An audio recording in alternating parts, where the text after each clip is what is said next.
CRISPR technology is something we're going to be hearing a lot more about in the next few years, as it has the potential to revolutionize our lives in the future.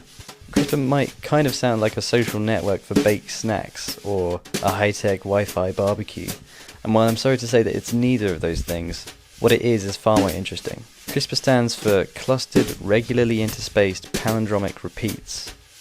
It's a mechanism that bacteria use to defend themselves against infection by viruses. Let's say this represents a bacterium.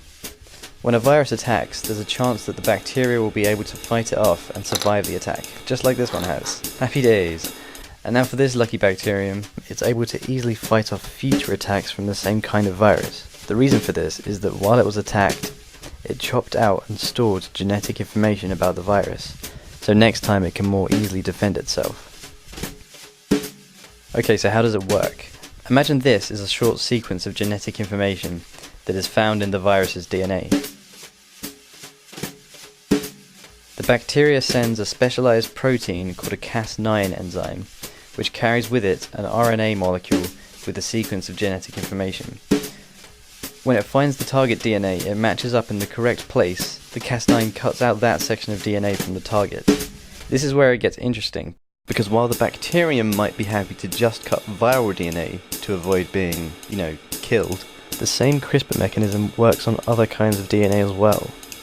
Scientists can make use of Cas9 enzymes to not only cut out specific sequences, but also to deliver and attach a replacement sequence. The potential usefulness of this mechanism is huge. For example, there has already been work into genetically modifying mosquitoes to be resistant to malaria as a means of preventing the disease from spreading. The application of CRISPR could also extend to humans. Incurable diseases such as diabetes, muscular dystrophy and HIV could be cured, and scientists have already seen some success in reducing the levels of HIV DNA in mice. CRISPR could be used in humans in broadly two different ways. The first is to treat a grown human, in which case only a small number of cells are affected. In the other case, CRISPR could be used on sperm cells, egg cells, or in fetuses, in which case the genetic changes would be permanent and would be carried on to future generations, so you could permanently cure a hereditary disease in a family line. However, it raises a lot of practical and ethical issues.